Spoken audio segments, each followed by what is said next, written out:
The diplomatic reception aboard the Celestial Harmony was proceeding exactly as Captain Marcus Chen had expected, which was to say, awkwardly. 300 species had gathered in the grand ballroom, a space so vast it had its own weather system. Somewhere near the ceiling, actual clouds were forming. Marcus stood near the refreshment table, nursing something that looked like champagne but tasted like carbonated starlight.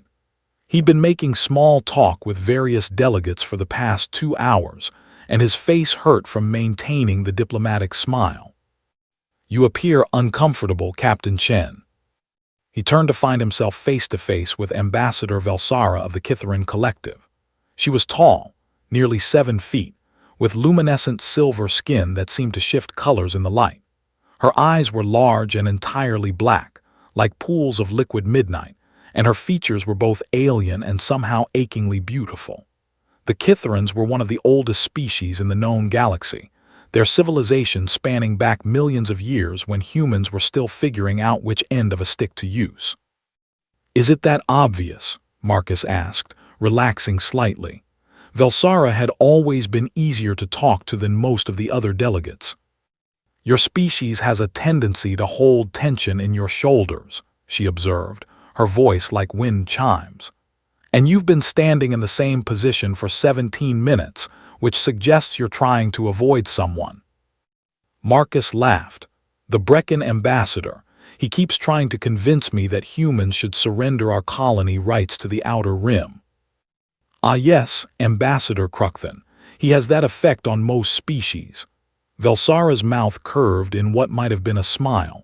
The Kitharans had studied human expressions extensively. "Perhaps you would benefit from a walk on the observation deck." They left the ballroom together, their footsteps echoing in the crystalline corridors of the station. The observation deck was mercifully empty, offering an unobstructed view of the Andromeda Galaxy slowly spinning in the distance. "Your people fascinate mine," Velsara said suddenly, breaking the comfortable silence. Marcus raised an eyebrow. "Really?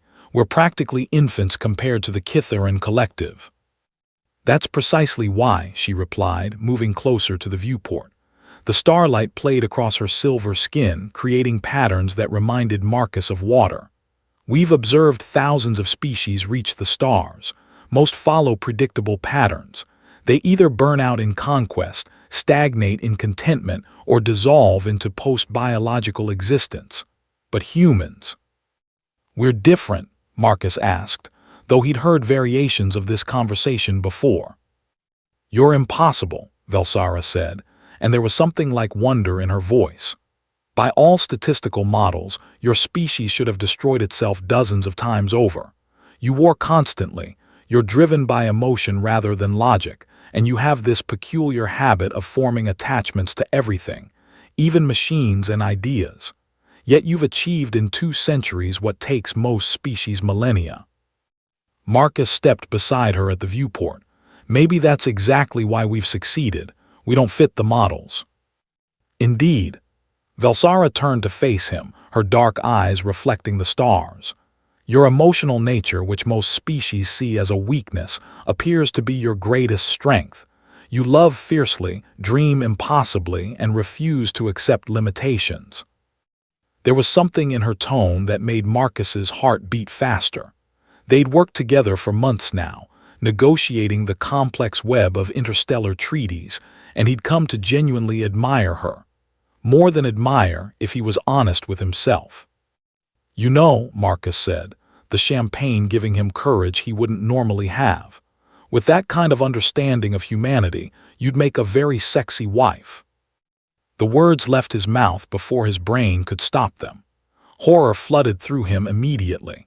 He just made an incredibly inappropriate comment to a representative of one of the galaxy's most powerful civilizations. His career was over. Humanity's standing in the galactic community was probably over. They'd probably name the diplomatic incident after him. But Velsara didn't look offended. Instead, her skin rippled with colors, deep purples and warm golds that Marcus had learned indicated amusement. "I agree," she said simply.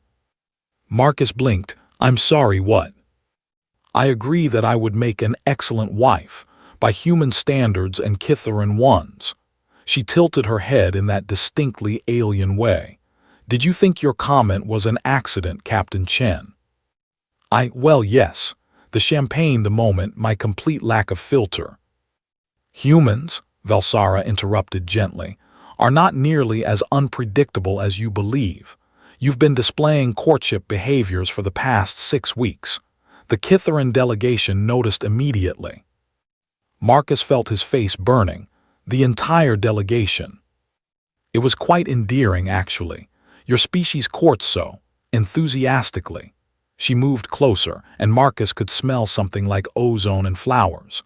What you don't know is that I've been displaying Kitharan courtship behaviors as well. The color shifts in my skin when you speak, the way I orient my body toward yours, the frequency of our accidental meetings. I thought you were just being friendly, Marcus admitted. We Kitharans are never just friendly, Valsara said with definite amusement. We're an ancient race, Captain. We don't waste energy on meaningless gestures. Marcus's mind was reeling. So when you said you agree, I mean that I find the prospect of bonding with you appealing, more than appealing. Her skin shimmered with soft pink tones. The Kitharan High Council has already approved a potential union.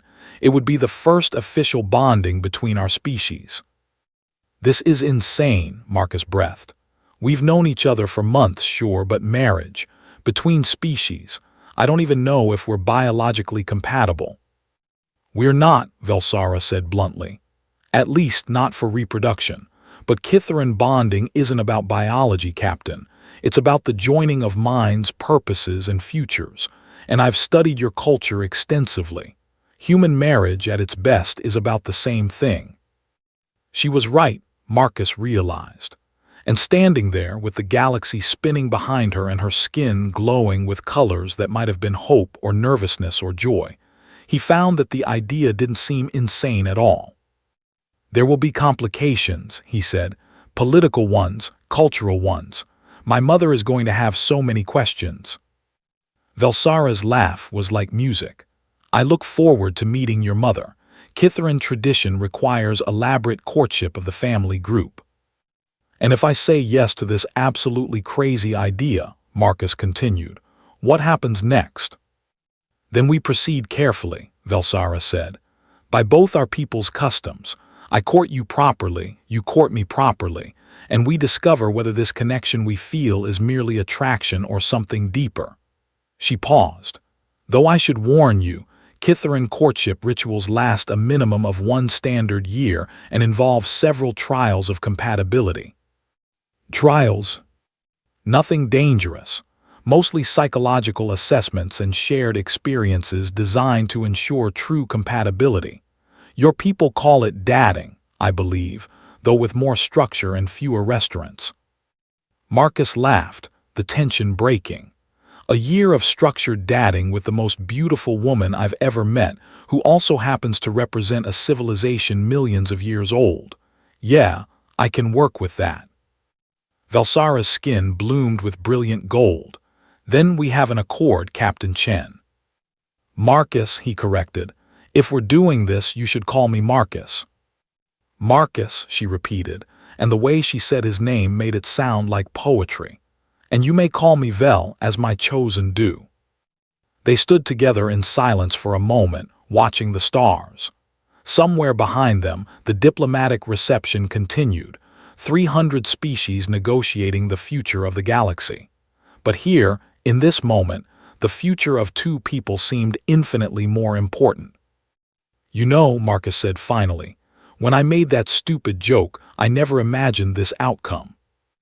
That's the thing about humans, Vel said, her skin rippling with affectionate colors. You stumble into the most important moments of your lives with absolutely no planning whatsoever. It's terrifying and wonderful in equal measure. Is that why you like us? It's one of many reasons, Vel admitted. But mostly I like you specifically, Marcus Chen. You're brave without being reckless, honorable without being rigid, and you make me laugh. which very few beings in this galaxy can claim. Marcus reached out slowly, giving her time to refuse, and took her hand. Her skin was warm and hummed with a faint electrical charge that wasn't unpleasant. She looked down at their joined hands and then back up at him, and even without understanding all the nuances of Kithaeron expression, he could see wonder in her eyes. "So," he said, grinning, "how do you feel about meeting my mother next month? Fair warning, she's going to try to feed you, and she won't take no for an answer." Vel's laugh echoed across the observation deck, a sound of pure joy that seemed to make the stars shine a little brighter. "I look forward to it," she said. "After all, we have a year of structured dating ahead of us. I should meet my future family." And there, with the universe as their witness, a human captain and a Kithaeron ambassador began writing a new chapter in the strange, impossible, wonderful story of humanity among the stars, one awkward joke at a time.